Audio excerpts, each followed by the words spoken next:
Coucou tout le monde! Je suis super contente de vous retrouver aujourd'hui pour ma toute première vidéo YouTube ever. Enfin, ça dépend ce que vous entendez par là. C'est ma toute première vidéo que je poste, mais c'est pas la toute première vidéo que je fais parce que il y a plusieurs années de ça, je faisais des vidéos YouTube, je les montais mais je ne les postais jamais, voilà, parce que j'étais trop jeune et que mes parents voulaient pas, enfin bref. Mais là ça y est, j'ai décidé de me lancer, c'est pas forcément le meilleur moment pour moi de me lancer sur YouTube. Je ne vous promets pas pour l'instant des vidéos régulières, si vous voulez des vidéos régulières, ce sera sur mon TikTok ou alors si vous voulez voir des stories, des posts, tout sera aussi sur mon Insta.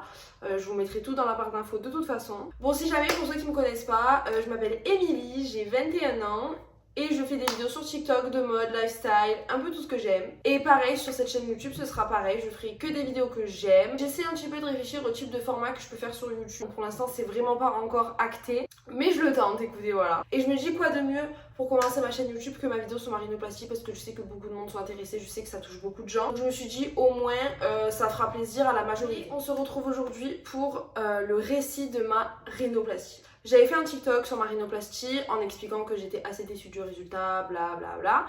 Et beaucoup de gens ont voulu une vidéo et m'ont demandé une vidéo dans laquelle je résume toute ma rhinoplastie, enfin je vous explique toute ma rhinoplastie. Donc j'ai décidé de la faire sur YouTube parce que je me dis que c'était l'occasion de commencer à faire des vidéos YouTube. Je voulais mettre le micro mais je sais pas comment il marche, du coup je le ferai pour la prochaine fois. Et donc j'ai décidé de faire la vidéo sur YouTube parce que je me suis dit que dans tous les cas j'avais tellement de choses à dire que sur TikTok ça n'allait jamais être possible de... Enfin, ça allait faire des trop longues vidéos et personne n'allait regarder. Donc je me suis dit sur YouTube pourquoi pas, et je mettrai des extraits sur TikTok, comme ça tout le monde sera content. Donc j'ai tout écrit sur mon ordi pour être sûre de rien oublier. Donc on va commencer. Donc pour commencer, je me suis fait opérer en janvier 2022. La décision s'est prise très rapidement et c'est peut-être là aussi l'erreur, mais ça je vous en parlerai plus tard. La décision s'est prise très rapidement. Parce qu'à la base je voulais me faire opérer pour Noël, finalement j'ai pas pu parce qu'il y a eu des problèmes avec l'hôpital dans lequel je devais me faire opérer, etc. Donc ça n'a pas été possible. Et donc avant ça j'ai peut-être eu à partir de septembre des rendez-vous et je me suis fait opérer en janvier, donc c'était vraiment très court. Donc je vais vous raconter tout ça. Donc là du coup je suis à 3 ans post-op parce que quand je filme on est en février 2025. On est le 20 février 2025, donc ça fait 3 ans cette année, enfin là ça fait 3 ans en janvier que je me suis fait opérer. Donc j'ai quand même pas mal de recul. Et je me suis fait opérer à 18 ans, donc j'ai aussi beaucoup plus de maturité sur la chose. Donc tout d'abord, la décision elle ne s'est pas faite du jour au lendemain non plus. Les démarches ont été rapides, mais la décision ne s'est pas du tout faite précipitamment. C'est-à-dire que j'ai toujours été très complexée de mon nez. Ça a toujours été mon plus gros complexe depuis que je suis petite. Et donc j'ai toujours dit que je me ferais opérer. Arrivé mes 18 ans, j'ai sauté le pas. Et je me suis fait opérer. J'avais travaillé tout l'été, donc j'avais des sous de côté, j'ai pu me payer mon opération. Donc je me suis dit c'est le moment ou jamais, parce qu'après j'ai bien fait, parce qu'au final après j'ai eu un appartement, donc j'aurais jamais pu mettre la somme que j'ai mis en ayant eu un appartement. Donc j'ai bien fait. Enfin, oui et non, on en reparlera. Donc ça a commencé avec plusieurs rendez-vous avec mon chirurgien. Donc comment j'ai trouvé mon chirurgien? Tout simplement parce que c'était le chirurgien qui avait déjà opéré ma mère. Il avait opéré de la poitrine et c'était un chirurgien qui était spécialisé poitrine, nez, mais il faisait aussi des liposuctions, etc. Donc ma mère m'a dit viens on va le voir et tout, donc on est allé le voir et en fait je suis pas allée en voir d'autres. Première erreur que j'ai faite, je n'ai vu aucun autre chirurgien, je n'ai vu que lui, c'était mon seul avis et pourtant j'y suis allée. Donc voilà, c'est l'une des erreurs que j'ai faites durant ce processus de rhinoplastie, c'est que je n'ai pas vu énormément de chirurgiens, je n'en ai vu qu'un, celui qui m'a opéré. Donc voilà. Donc plusieurs rendez-vous sont enchaînés avec ce chirurgien. Premier rendez-vous pour en parler, voir un petit peu ce qu'on voulait faire, pourquoi, du comment, blablabla, voir un petit peu d'abord une fourchette de prix. Ensuite, tous les autres rendez-vous, c'était faire des devis, avoir le devis final, donner des informations sur la clinique, etc. Voir un peu ce qu'on voulait faire. Avant ça, j'avais aussi fait un rendez-vous ORL pour voir si j'avais pas d'occlusion nasale déviée, pour voir si je pouvais pas me faire rembourser une partie. Finalement non, enfin je l'ai mais pas assez pour me repérer, donc il m'a dit j'ai dit bon bah tant pis, de toute façon c'est pas grave. Pour le rendez-vous du coup, un peu de décision de mon nez, tout ça, j'aurais dû être alertée. Tout simplement parce qu'en fait on n'a pas fait de simulation 3D, voilà. On n'a pas fait de simulation 3D, c'est-à-dire qu'en gros, ce qu'il m'a fait, c'est qu'il m'a imprimé la photo de mon nez. Genre, j'avais fait une photo de profil de mon nez, il me l'a imprimé. Et il m'a dessiné dessus, il m'a dit est-ce que tu veux plus ça, est-ce que tu veux plus ça. Donc, Déjà j'ai pas pu vraiment voir le vrai modèle de base, vous voyez, genre c'est très flou quand on agit comme ça. Et ça aurait dû me faire tilt, ça aurait dû mettre la puce à l'oreille. Parce que au final, du coup, t'es jamais, enfin, même si t'es jamais sûr à 100%, tu peux avoir une idée. Moi, j'avais zéro idée quand j'y suis allée. Donc voilà. J'ai fait aussi peut-être l'erreur de lui faire confiance et de lui dire que je voulais quand même quelque chose de naturel, quelque chose qui ne me défigure pas le visage, je ne voulais pas complètement changer de visage, etc. Mais je lui avais donné quelques indications quand même. J'avais dit que je voulais garder mon nez fin, que je voulais retirer la bosse, que je voulais un petit creux. Le creux, je l'ai eu, le nez fin, je l'ai plus. Je sais qu'on peut pas tout avoir dans la vie, mais je pense que là, j'aurais pu tout avoir, mais je n'ai pas eu. Donc écoutez, voilà. Je voulais un nez plus fin, je ne l'ai pas eu. Enfin, je voulais garder mon nez fin, parce que j'avais un nez horrible de profil, mais de face, il était quand même assez fin. Et là, ce n'est pas du tout fin. J'ai une petite patate. Donc ça a pas trop été respecté. Pourtant, j'avais insisté sur le fait que je voulais garder mon nez fin, mais moi, je ne trouve pas qu'il soit fin, mon nez. Voilà. Donc le premier conseil que je peux vous donner, c'est si jamais vous faites une rhinoplastie et que votre chirurgien ne vous propose pas de simulation 3D, ne vous engagez pas avec lui. Allez chez des chirurgiens qui vous proposent des simulations 3D parce qu'au moins vous aurez vraiment une idée plus précise et vous pourrez être sûr de ne pas vous tromper, qu'il n'y ait pas de quiproquo entre ce que vous dites au chirurgien et ce que lui il a compris. Enfin bref, au moins vous êtes fixé. Donc vraiment premier conseil, simulation 3D, très important. Très important, mais très important.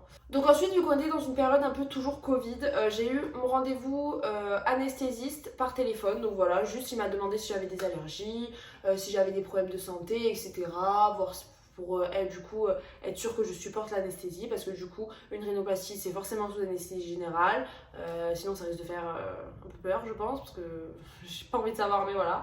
Donc pour être sûr que je supporte l'anesthésie, etc. Donc on a fait un rendez-vous de je crois 30 minutes par téléphone, donc voilà, il m'a posé plein de questions, etc. Mais c'était basique, enfin rien d'affolant, il était très gentil, donc tout va bien. Du coup, avant l'opération, j'ai dû prendre plusieurs traitements, j'ai dû prendre des médicaments. Donc j'ai pris une ou 2 semaines avant, je sais plus. Je sais plus si c'était à partir de 1 semaine avant l'opération ou 2 semaines. Mais j'ai pris en fait un sirop. C'était un sirop à base de plantes, hyper épais, dégueulasse, mais vraiment affreux au goût, dégueulasse.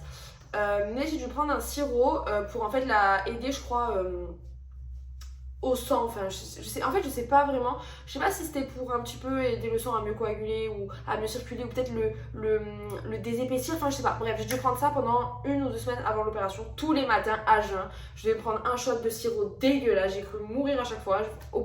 Je vous jure, vraiment, je savais plus si c'était 1 ou 2 semaines, mais quand même, à la fin, je m'étais toujours pas habituée. C'était dégueulasse. Vraiment affreux. Ensuite, j'ai aussi dû prendre des médicaments pour aider à la cicatrisation et médicaments aussi pour préparer à l'anesthésie. Mais c'était pas des gros traitements, enfin c'était la plupart du temps c'était des traitements à base de plantes ou des trucs comme ça, sous ordonnance forcément, mais pas des trucs hyper hard, vous voyez, c'était vraiment juste pour se préparer en fait à l'opération. Donc arrive le jour J, le jour J je dois me faire opérer, donc je me suis fait opérer sur Marseille. Donc je devais arriver à midi à la clinique, donc voilà, j'arrivais à peu près vers midi à la clinique. Donc quand on est arrivé, on a rempli les papiers avec mes parents, on a donné les chèques, etc. Pour la chambre, voilà, on a signé des papiers, etc. Vu que c'était encore toujours dans la période Covid, arrive le moment où on annonce à ma mère qu'elle ne pourra pas rester avec moi. Je restais une nuit, voilà, je suis rentrée à midi, je restais la nuit, je repartais le lendemain matin. Donc on annonce à ma mère qu'elle ne peut pas rester avec moi. Donc c'était le drame. Moi j'étais pas du tout stressée. Il faut savoir que vraiment j'étais dans un déni des plus complets. C'est-à-dire que je n'ai jamais stressé pour mon opération. Alors que c'était la première toute ma vie, j'avais jamais fait d'opération, j'avais rien. Mais je stressais pas du tout. Vraiment j'étais dans un déni complet. Ça m'arrive souvent. Vraiment le déni, vraiment mon cerveau il connaît très bien ça. C'est-à-dire que quand j'ai des événements des fois trop stressants qui arrivent, vraiment en fait mon cerveau il fait un déni complet. Et c'est comme si j'allais acheter du pain ou pas de problème, vraiment pas de problème. Donc moi j'étais sereine, mais ma mère beaucoup moins. Ma mère elle était tellement stressée, elle était au bout de sa vie et tout, bref. Donc je vais dire au revoir à mes parents. Donc il y a une infirmière qui m'accompagne dans ma chambre. La chambre était très sympa, j'étais dans une chambre toute seule, donc nickel. Enfin, franchement très sympa, hyper propre, hyper quand même assez spacieux la chambre, franchement ça va. Non, franchement top, donc déjà j'étais contente, j'étais très bien accueillie. L'infirmière qui est montée avec moi dans la chambre était très gentille, elle m'a posé des questions, elle m'a dit ouais, t'inquiète pas, franchement, rhinoplastie, ça fait pas mal et tout, t'en fais pas. Moi, il y avait beaucoup de mes infirmières qui avaient fait des rhinoplasties, enfin je n'ai pas eu énormément d'infirmières, mais il y en avait au moins une ou deux qui avaient fait des rhinoplasties, elle m'avait dit franchement, t'inquiète, aucun souci, donc moi déjà j'étais pas stressée, franchement ça m'a confortée dans mon idée de pas être stressée, voilà. Donc ensuite elle m'a laissé, elle m'a dit de me doucher, elle m'a donné une blouse, vous savez, les culottes, là, enfin bref, j'ai les trucs d'hôpital quoi. Donc je me suis douchée, j'ai enfilé la blouse, etc. Donc j'avais ma blouse et je n'avais rien en dessous. Donc il faisait super froid déjà dans la chambre, je me pelais. J'avais trop froid, puis même je n'osais pas me mettre sur le lit parce que ben, genre j'avais que la blouse, enfin, vraiment c'était hyper inconfortable comme situation. En plus j'ai dû grave attendre, franchement entre le moment où je suis sortie de la douche et le moment où on est venu me chercher pour le bloc, franchement il y a bien 30 minutes, 1 heure qui sont passées et du coup c'était un peu long. Donc en attendant qu'on vienne me chercher, on m'a demandé de remplir le papier pour les repas, donc le dîner et le petit déj du lendemain. Euh... Donc ça, faut savoir que c'était hyper compliqué parce que je suis tellement compliquée en nourriture, je n'aime rien. Et pourtant, franchement, c'était des plats quand même assez sympas. C'était franchement des plats assez sympas. Il y avait des bonnes propositions parce que bah, c'est quand même une clinique privée, enfin, tu payais assez cher. Donc les plats proposés étaient quand même assez bien. Voilà, c'était pas de la bouillie, enfin non, franchement, c'était pas mal. Donc du coup, pour le repas du soir, j'avais choisi en entrée un genre de velouté, donc une soupe. En plat, coquillettes, jambon. Parce que vraiment, quand je dis que j'aime rien, c'est que j'aime rien. Et après, j'ai pris un yaourt, je crois, ou un truc comme ça. Et pour le petit-déj, j'avais pris un yaourt. Voilà, yaourt blanc. Et après, j'ai quand même rempli les trucs, mais je les ai pas mangés. J'ai juste mangé un yaourt blanc. Parce que, bah, pareil, en fait, moi, déjà, le petit-déj, j'en prends pas. Et en plus, j'aime pas grand-chose. Donc, enfin, bref. Donc, voilà. Ensuite, arrivé 13h, 13h30, dans ces eaux-là. On vient me chercher pour partir au bloc. Donc, entre le chemin de la chambre et du bloc, devinez quoi? Je vous rappelle, j'étais en blouse, rien dessous. J'ai attrapé froid, voilà. Il faisait tellement froid. En fait, déjà à la base, dans la chambre, il faisait froid. Dans l'hôpital, il faisait froid. Mais alors, quand t'arrives au bloc, laisse tomber. Il fait moins 20 degrés. J'étais à poil sous la blouse. J'avais froid de ouf. Vraiment, j'avais super froid. Et ben, j'ai attrapé froid, voilà. Et j'étais un petit peu malade déjà à la base. Mais alors là, laissez tomber, voilà, c'était la totale. Je pense que vous voyez un peu venir, mais ça je vous expliquerai plus tard, mais attraper froid, plus opération du nez, ça va pas hyper bien ensemble, mais je vous expliquerai ça plus tard. Mais bref, l'enfer, vraiment il faisait moi-même. Donc j'arrive, je me mets sur la table de bloc et tout machin, les médecins hyper gentils, j'ai rencontré, du coup j'ai revu mon chirurgien, j'ai vu l'anesthésiste, j'ai vu tous les gens qui étaient autour, enfin franchement tout le monde très gentil. Mon chirurgien, alors pas stressé? Non, pas du tout. T'inquiète pas, tout va bien se passer. Enfin, franchement, hyper gentil, l'anesthésiste trop gentil aussi. Par contre, j'étais plutôt un peu de la team où je me disais que l'anesthésie aurait été compliquée sur moi parce que j'ai toujours un peu des problèmes de sommeil, etc. et tout. Mais écoutez-moi, l'anesthésiste, il m'a piqué, il m'a dit 1, 2, 3, je me suis endormie. Je peux pas y croire, mon téléphone il était en train de filmer, il s'est mis en veille tout seul. Donc ensuite, je me réveille vers les 16h, 16h15. L'infirmière m'a dit que je m'étais réveillée très très vite, que franchement, je m'étais réveillée super vite. Par contre, premier truc que je fais en me réveillant, donc je suis là, donc je suis dans mon couloir de réveil, dans mon lit. Premier truc que je fais en me réveillant, je touche mon nez. L'infirmière qui arrive, non, non, non, non, faut pas toucher le nez, attention, faut pas toucher ton nez, absolument pas, et toi, attention, attention, attention, attention. Moi, ensuite au possible, je suis sur la planète Mars, je comprends rien, je ne comprends que dalle. Donc moi, je touche mon nez. Je me suis fait opérer, ça y est. Mais à voir, je devais être ridicule à voir. Franchement, vraiment, l'anesthésie, je peux vous dire que je déteste ça.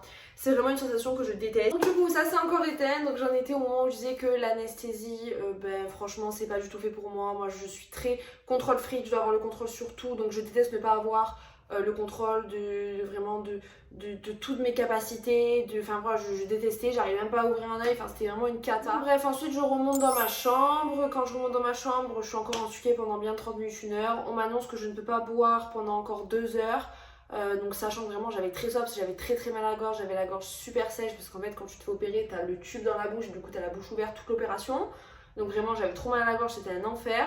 Arrivé 18h, on m'apporte le repas, donc là je bois, ça va. Le repas, du coup, j'essaierai de vous mettre des vidéos et tout, mais franchement, c'était très sympa.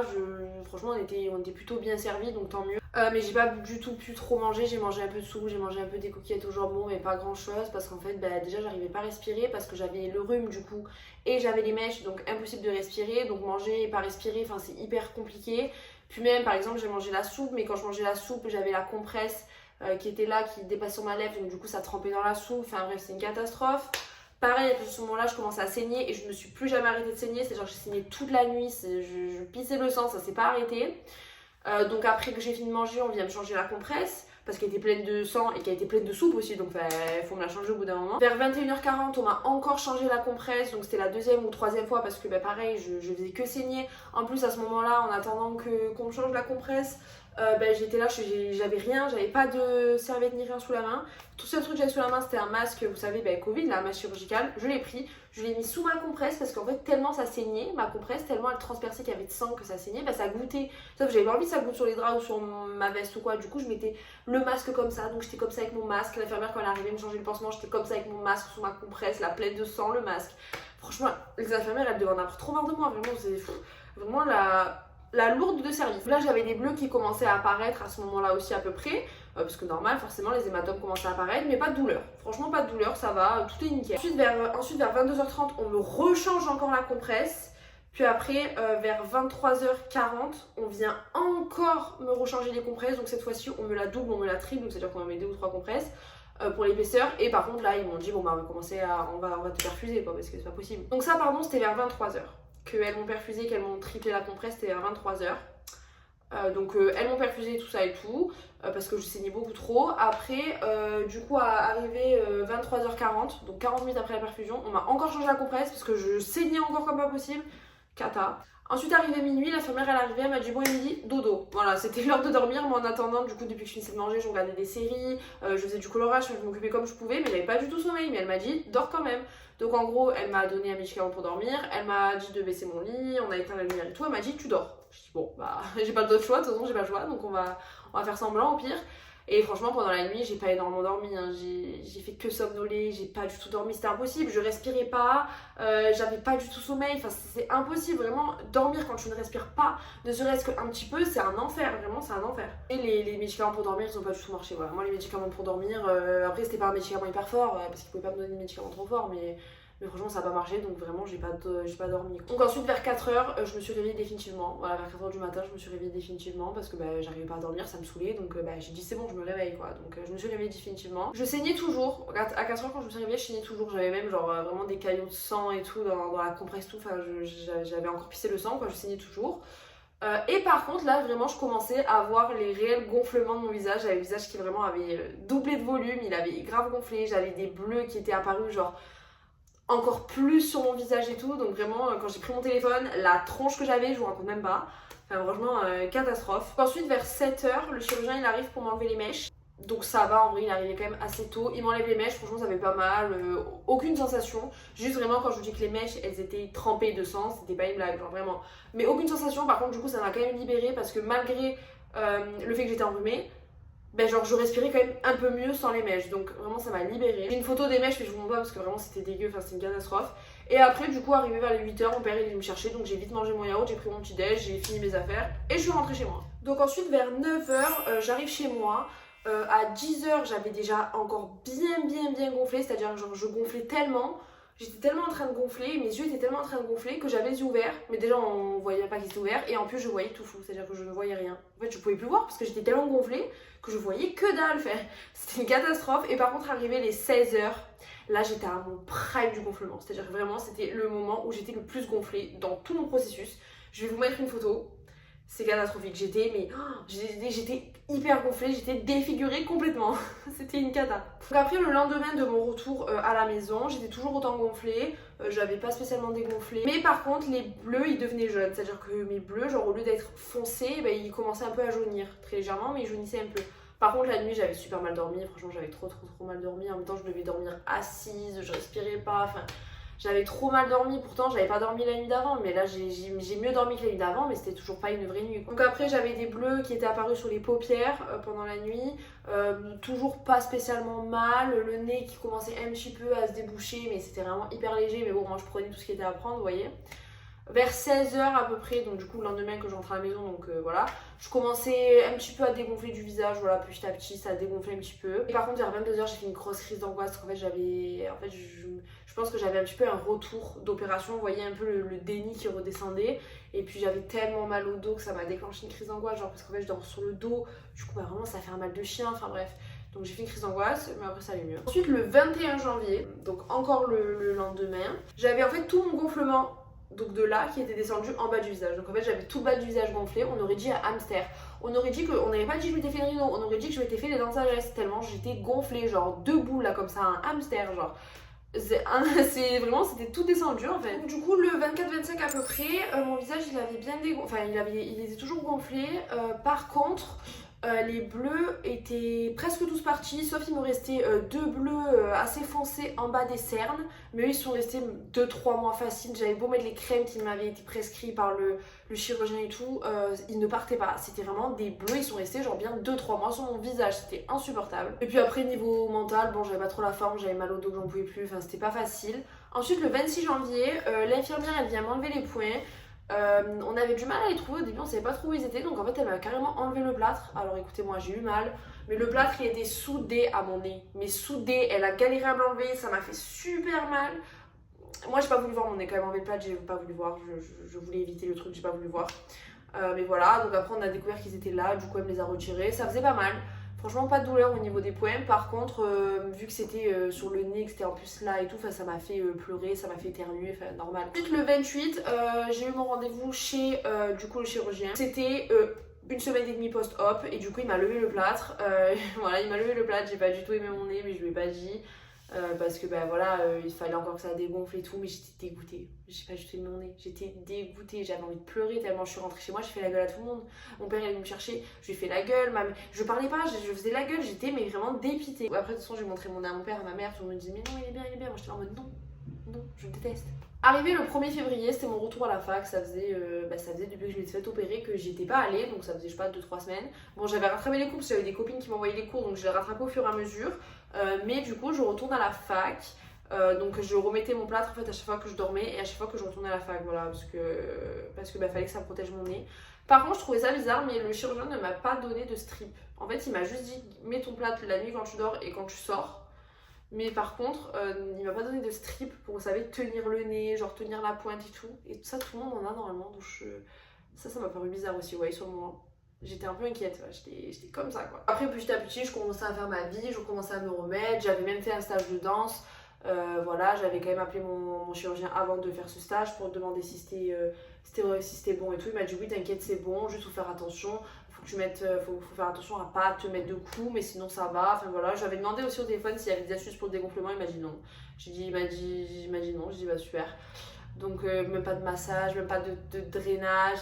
Comme je dis, il m'avait même pas mis les strips, donc franchement je trouvais ça bizarre. Enfin, moi toutes les expériences que j'avais lues, c'était pas ça, vous voyez, donc je sais pas, je trouvais ça bizarre. C'est encore un truc qui m'a alerté, mais bon, de toute façon c'est déjà trop tard, hein, vous allez me dire. Donc après voilà, une fois l'opération passée, je faisais des rendez-vous assez réguliers, donc au bout d'un mois, 2 mois, 3 mois, et puis après plus ça passait, plus ça s'est passé, puis après j'ai fini par plus aller le voir. À chaque rendez-vous il me faisait des photos, mais le problème c'est que le rendez-vous vraiment il durait 3 minutes top chrono, et en fait genre il me disait alors t'es bien, je dis bah c'est toujours un peu gonflé, est-ce que ça a dégonflé et tout. Il me disait mais oui t'inquiète ça va dégonfler, ton nez il va pas du tout être pareil. Franchement oui il a dégonflé mais mon nez était le même, enfin, je veux dire il n'y a pas eu de changement énorme, donc enfin j'aimais pas à la base et j'aime toujours pas maintenant vous voyez.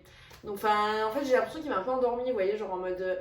Je lui disais mais vous êtes sûr que ça va dégonfler et tout. Et là il me disait mais oui t'inquiète ça va dégonfler, franchement ça évolue c'est 1 an et demi pour avoir le nez définitif, d'accord, mais enfin je veux dire le dégonflement c'est pas un truc, enfin vous aimez pas votre nez, moi j'ai fait oui ça va dégonfler, genre oui d'accord ça va dégonfler mais votre nez il va pas changer par magie, vous voyez, ça va juste dégonfler, mais enfin en attendant voilà là ça, moi je voulais que ça dégonfle, ça va pas dégonfler vous voyez.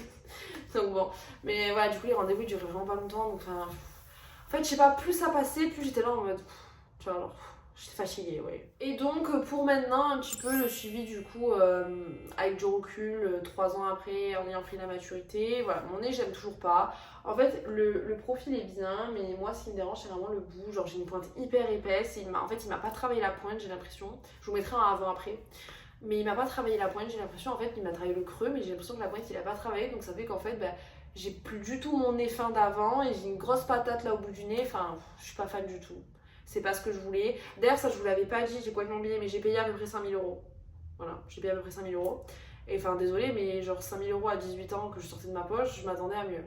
Voilà, donc déçue. Après, voilà, comme je vous ai dit, tout au long de la vidéo, les signaux que je vous ai dit auraient dû m'alerter, du style, du coup, déjà le fait que j'étais allée voir qu'un chirurgien, c'est jamais bon, faut toujours aller voir plusieurs, faut toujours demander plusieurs avis. Toujours avoir une simulation 3D, toujours pitcher, toujours, c'est très important, toujours avoir une simulation 3D, vraiment je vous jure, toujours. Mais après par contre pour le coup c'est vrai, mon nez a beaucoup dégonflé au niveau du creux, donc avant le creux on le voyait pas, tellement c'était gonflé, là maintenant on le voit. Mais par contre le bout du nez n'a pas dégonflé, je m'attendais à mieux. Après je crache pas, il est toujours mieux que mon nez d'avant. Je préfère largement mon visage maintenant que mon visage avant. Je me trouve beaucoup plus belle maintenant qu'avant. Je préfère mon nez maintenant qu'avant. Ça c'est définitif. Et vraiment, je ne regrette pas d'avoir fait mon opération parce que je préfère mon nez de maintenant que mon nez d'avant. Par contre, ça ne veut pas dire que je ne vais pas le refaire. Et je pense le refaire. Je vais le refaire un jour. Voilà, là je vais essayer de retourner voir mon chirurgien parce que surtout que vous m'avez conseillé d'aller le voir pour voir si. Parce que souvent, même s'il y a du temps qui s'est passé, si le résultat n'est pas convenable, il peut me le refaire gratuit. Donc après, est-ce que j'ai envie de me le refaire faire par lui?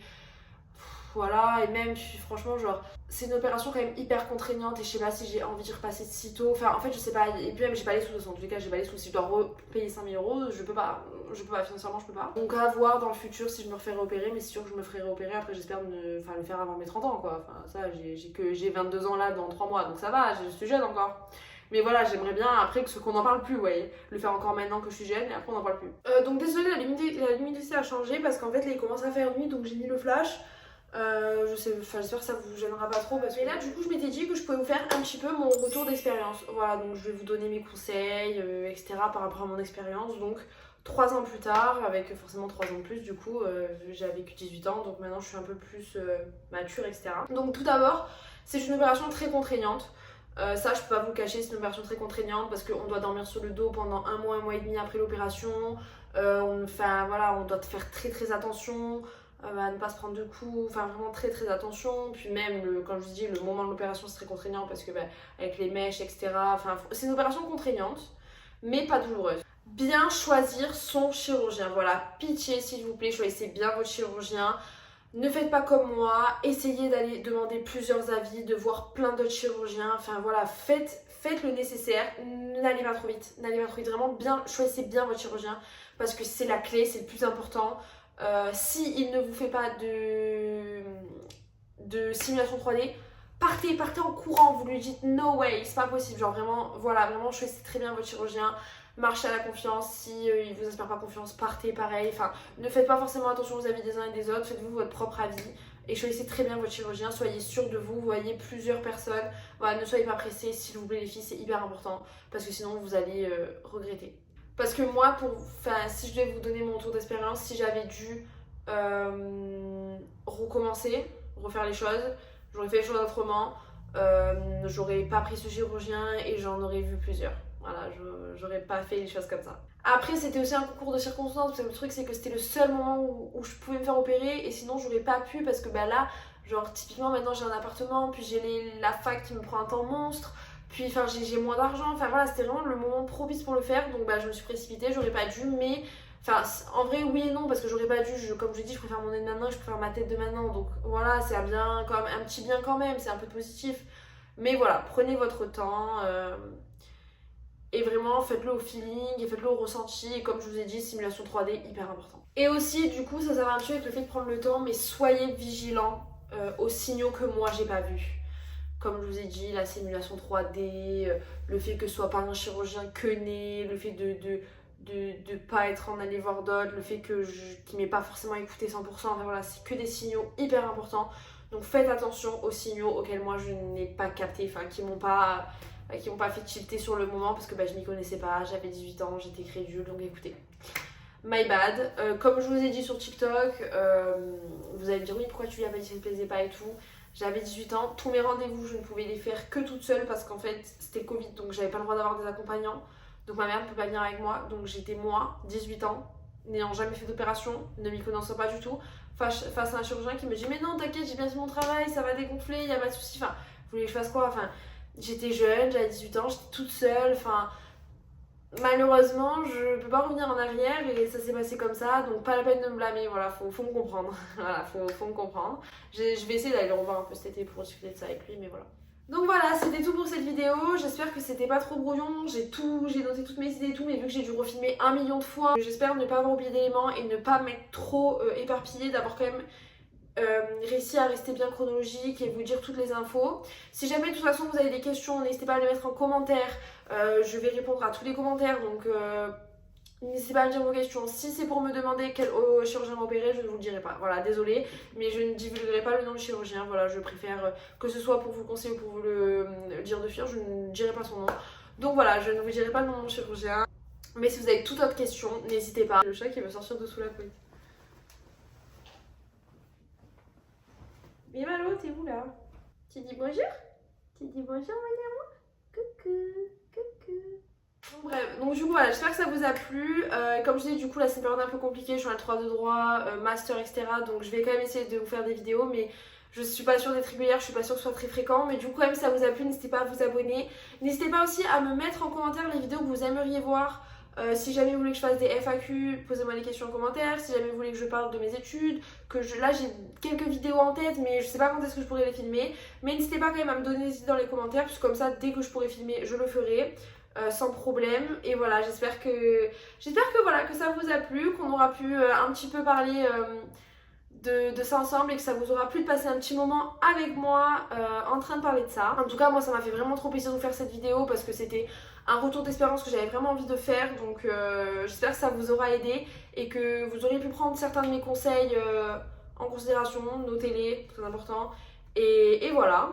N'hésitez pas vous aussi, si vous avez déjà fait des rhinoplasties, à faire votre retour d'expérience dans les commentaires. Je pense que toutes nos expériences, tous nos conseils cumulés pourront en aider certains. Donc si vous avez des conseils, mettez-les en commentaire. Si vous voulez faire votre retour d'expérience, mettez-les en commentaire aussi. Et donc voilà, c'était ma première vidéo YouTube. J'espère qu'elle vous a plu. Si c'est le cas, du coup, n'hésitez pas à liker la vidéo, à mettre des pouces en l'air, à vous abonner aussi, ça me ferait trop plaisir. Et moi, j'espère vous revoir très bientôt et je vous fais des bisous.